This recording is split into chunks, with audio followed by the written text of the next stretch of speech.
Oke, assalamualaikum warahmatullahi wabarakatuh. Oke, halo everyone.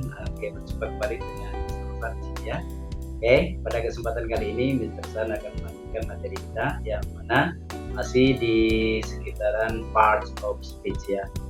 Oke, sebelum itu, bagaimana kabar teman-teman semuanya? Apakah dalam keadaan sehat? Ya, mudah-mudahan selalu diberikan kesehatan dan juga kelancaran rezeki dan lain sebagainya.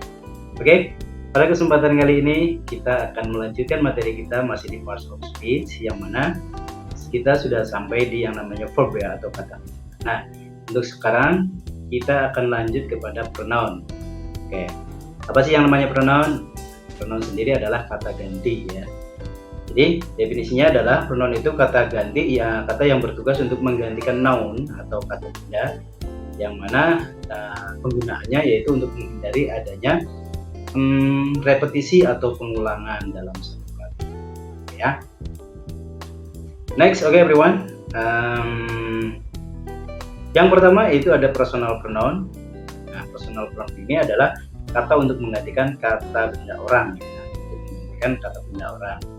Di sini ada contohnya I, you, we, they, she ya, dan juga he. Contohnya misalkan Dinda pergi ke sekolah. Dinda goes to school. Kemudian dia bermain bersama teman-temannya. Maka Dinda ini diganti dengan kata she ya. She plays with her friends gitu kan.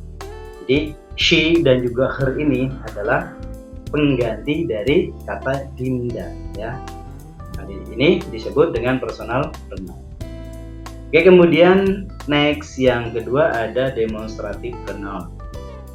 Apa sih demonstrative pronoun? Nah, demonstrative pronoun adalah kata yang berfungsi untuk menggantikan kata tunjuk sesuai dengan jumlah dan sini ada contohnya, ada this, that, dan juga this, kemudian ada those ya. Kalau this digunakan untuk kata ini gitu kan. Ini jaraknya dekat dan kemudian jumlahnya cuma satu. Tapi kalau misalkan jumlahnya banyak, kata yang ada dekat dengan kita, maka menggunakan this dan lain sebagainya. Oke, kemudian terus ada yang namanya interrogative pronoun. Nah, interrogative pronoun ini adalah kata yang mana digunakan untuk mengajukan suatu pertanyaan.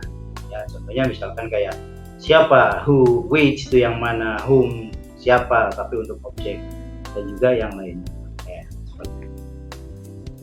Kemudian ada yang namanya relative pronoun ya. Relative pronoun. Relative pronoun ini berfungsi sebagai kata ganti relative clause. Apa sih relative clause? Relative clause adalah bagian dari dependent clause yang berupa sebuah kalimat terdiri dari subjek dan verb, tapi tidak bisa berdiri sendiri sebagai satu kalimat ya. Jadi nanti ini berkaitannya dengan yang namanya adjective clause, juga dengan ini namanya relative clause.